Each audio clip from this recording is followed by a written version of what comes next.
And welcome to another Jorge edition Finger of Guns. the Blue Review. And of course, the best part of the day is when Jorge walks by Greg's office and does the finger guns. But Yeah.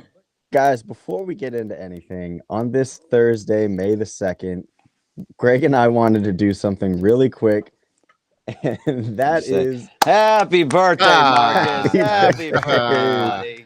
buddy. Hey. We've been doing this show so long together that we obviously know you so well, Marcus, that today is Is your your birthday. birthday? Just yeah, it's your 47? birthday today, and that's it. So actually, it was yesterday. No, no, no, But no. It was today. It's today. Okay, We cool. know it. Oh, We've yeah, known you long yeah. enough that it's Awesome. today. Yeah, it's funny. I tend to keep these sort of things quiet. I don't really say anything about it. But thank you. Yeah, I had a good day. I spent too much money on comic books and vinyl. I went down to Manhattan Beach, had tacos and beer. Had a great dinner with the family. So it was a very good day. But thank you. I appreciate it. See, the biggest thing Gosh. about, and yes, we want to just gaslight you into thinking that it was today and it was not yesterday. But the fact of the matter is, all day yesterday, while this was happening, both Parker and I knew, but we were talking in our group text about the Dodger game, and you were fully invested in what we were doing. So you were watching the Dodger game at night on your birthday, and I just appreciate it. I should go back and look because I feel like historically the Dodgers have a pretty good record on my birthday. It's probably more work than I cared. Somebody may have compiled it. I have no idea. But traditionally it feels like they usually have good days on my birthday. So I thank the Dodgers for that. I think we should just go to Sarah Langs and say what happens on May 1st for the Dodgers. 1st. She can get it like that. Today is Sarah Lang's birthday. I see on Twitter that her birthday is May 2nd. So she and I have something sort of in common. Yeah. Oh, look at that. Hopefully we get her around here soon. But yes, very happy birthday. Sorry that we missed it yesterday. Oh, good. Thank you. When it happened, Parker let me know about it. I was like, God, are you serious? How did we miss that? So, happy birthday, buddy. Thanks. Yes. Happy birthday. Happy birthday. I know our social media team responded to your post, and I was like, wait, Carlo, our great social media manager in the other office, knew the whole time and didn't come back here. But yeah, we're glad you had a great day. That was super exciting. And the Dodgers shut out the D-backs in honor Hold of on 1 second, Mark. Hold on one second, Parker. Yes, I'm going to take it away from you for just a second. We said happy birthday to Marcus. I need you to promote something really, really cool that you are doing with Graham Metzger tonight.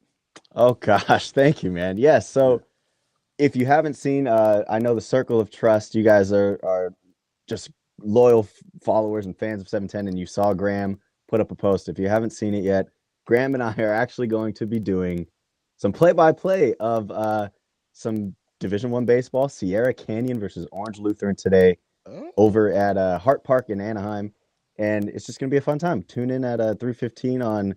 I'll send out the link one more time on my social page, but it's going to be, I think, NFHS, which is one of the high school streaming services. And come catch some playoff baseball. Bronny's old school. Cool. Very Look at cool. that. If you can you put the link into the chat while we're talking? And then also what I need you to do is afterwards, I know it's a lot of work, but we need clips. We need clips for tomorrow so we can break down your home run call, your double call, just how because you're going to be doing play-by-play and analysis. You're going to switch back and forth. Yeah, so I need a little bit of you and some of your calls, and Graham too. Oh, of course, yeah. No, we'll happily we'll send some clips and we'll pull some clips, and it's gonna be a fun time. I haven't done it in a while since really the Blue Review started, so I'm excited to just hang out and watch some high school baseball. It's always a good time. Great. Okay, cool. Now we can go with what you were going to say and say thank you to LAX, please. Yes, thank you to our friends at LAX as always. Changes are arriving daily at Los Angeles International Airport, reducing traffic, saving guests time. And if you ever want to know more, you can check it out at flylax.com/transforminglax. So guys, we'll get right into this. React to last night's game, react to Yamamoto's performance, and there's also a lot more kind of layered in there last night that we are excited to talk about. But let's just start with Yamamoto. Greg, I know you put out a tweet about some of the stats he has done since that, Korea start. Go ahead and take it away. Yamamoto is absolutely dealing. I think there's been times when everybody is a little bit nervous about Yamamoto, and he's going to have ups and downs, just like any rookie is going to. There's going to be points when he's going to go through issues. But if you look at what his numbers have been, he's had 7 starts. 4 of them have been with 0 earned runs. He has not given up a run in over half the starts that he has pitched.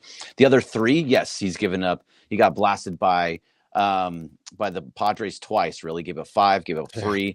And then in the Mets, he also gave up 4. But the fact of the matter is, against overall, his stuff has been good, and his stuff has been good yesterday as well. And that he was more efficient yesterday. He was not striking out as many guys, but I think he still ended up by the end of when it was all said and done around 5 to 7, maybe 7. He had 5 last night. Yeah. So right around 5. So he's doing that, but he's keeping the ball in play. And I think over those 7 starts, I saw a stat that he's only given up 3 home runs on the year.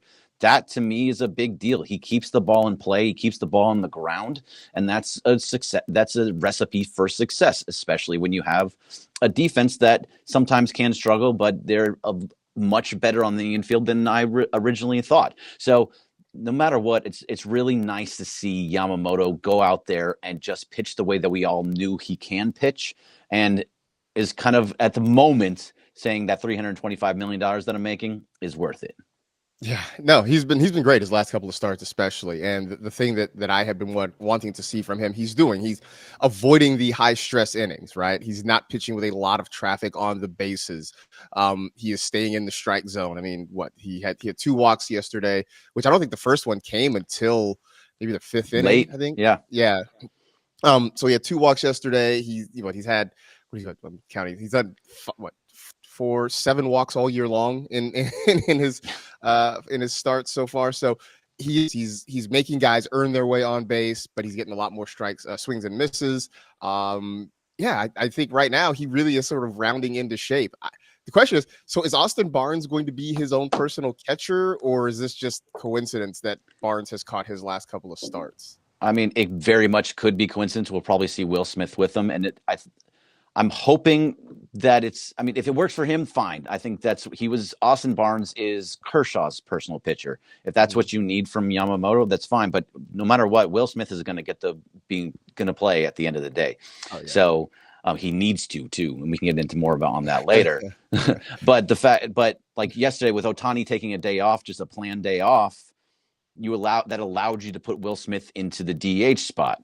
So I don't know how often that's going to happen, because Ohtani is a DH and he needs to play as many days as possible.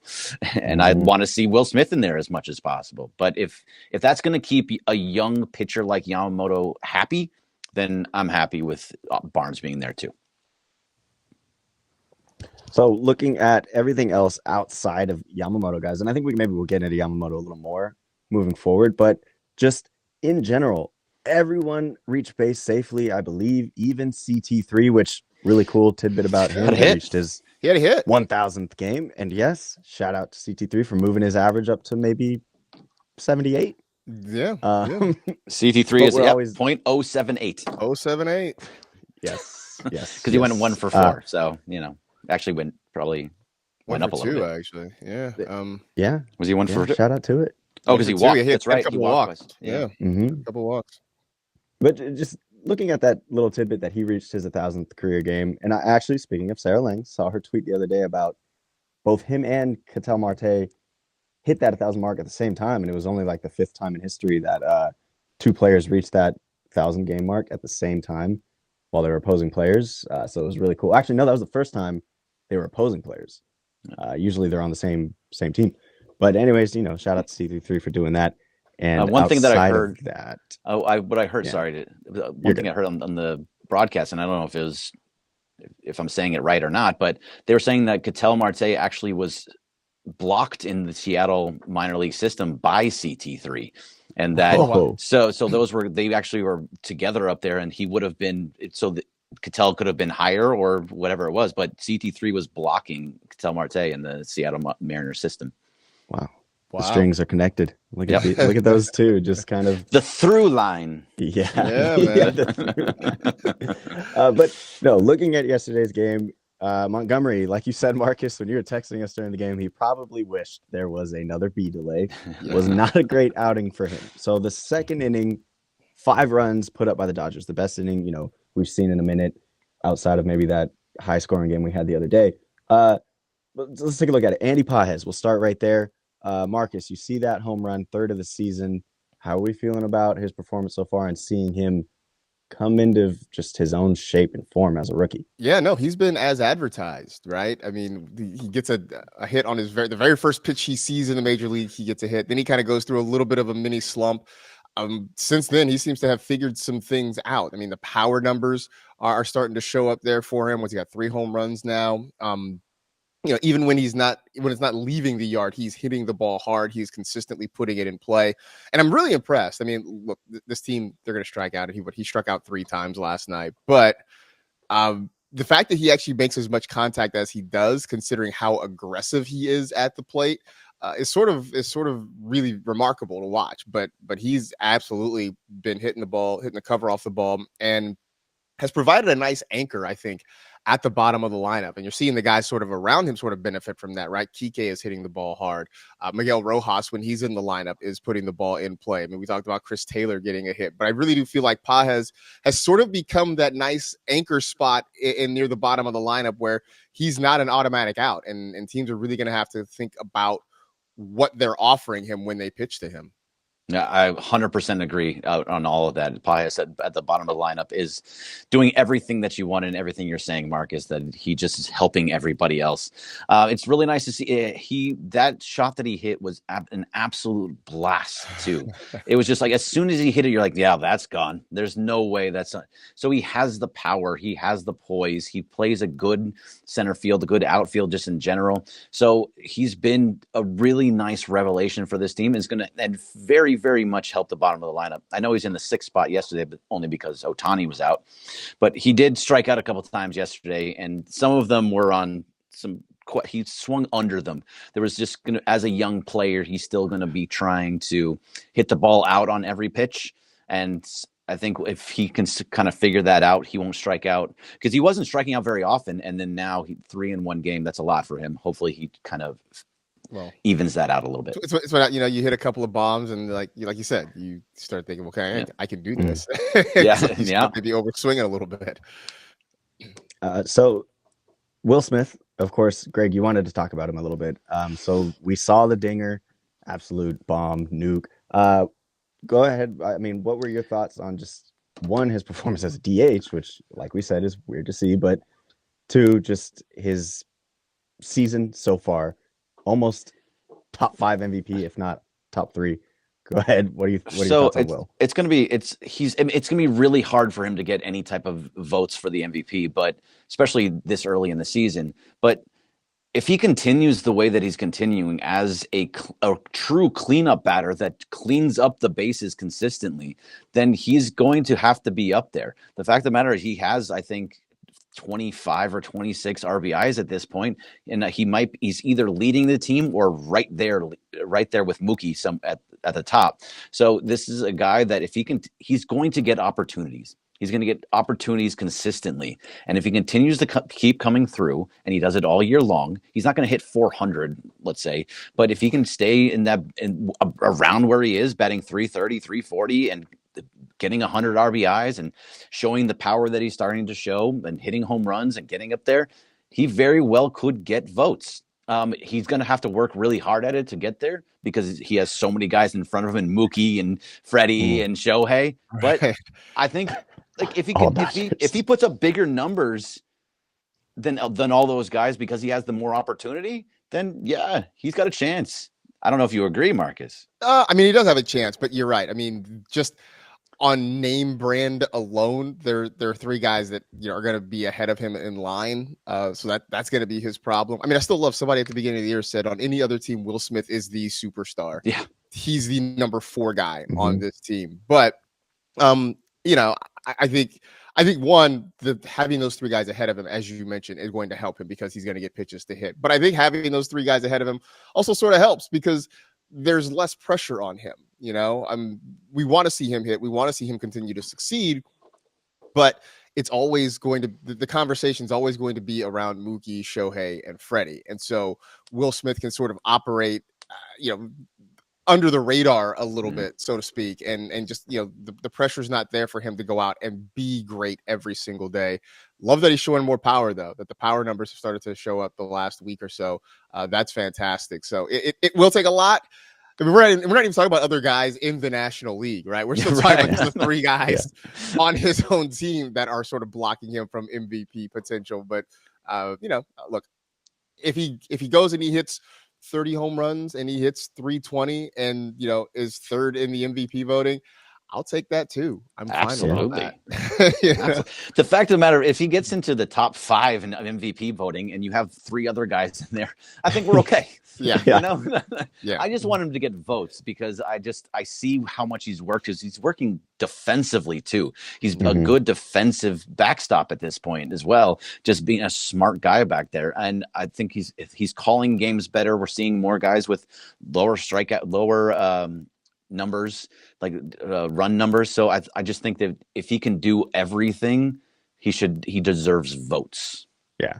We'll have to, at the end of the season, what we'll have to do is compare how he did to who was the last one? Oh, Posey, Buster Posey's 2012 numbers, and just kind of see how much the game has changed. Because like you said, those 3 guys in front of him, if they're even that much better, it's just a testament to how much the game has changed. And I mean, Will Smith, again, we keep mentioning this, would be a superstar, or is a superstar, but would be the number one guy on any other team.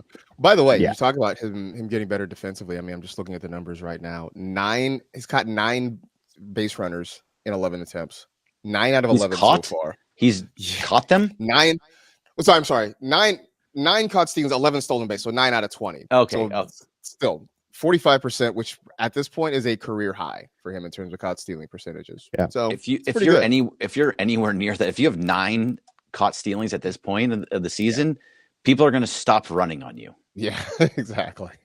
Because it's not an automatic. So, and a lot of it has to do with the pitcher too, but that's a whole nother story for another day.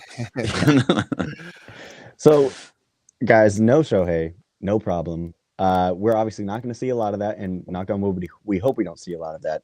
But the fact that during this road trip, you can look at the numbers up until April 20th, the average with, let's say, one of the things we've been talking about a lot, runners in scoring position.